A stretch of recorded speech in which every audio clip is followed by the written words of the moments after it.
हम सब के बारे में एक ही खबर आएगी, फौत हो गए। सुनने वाले कहेंगे इन्ना लिल्लाह। जनाजा कब है?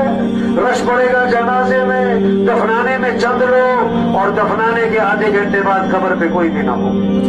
इतना ही मशहूर आदमी हो, मर दफनाने के आधे घंटे बाद कोई भी नहीं। वो गए सगी माँ को दफना के, वो गए सरदार साहब को दफना के, वो गए एमपीए साहब को दफना के। आज अपने पर मट्टी नहीं पड़ने देते, फिर मनो मट्टी तले दबा दिए जाते, और मट्टी डालने वाले को अपने और सवाब समझकर डालते।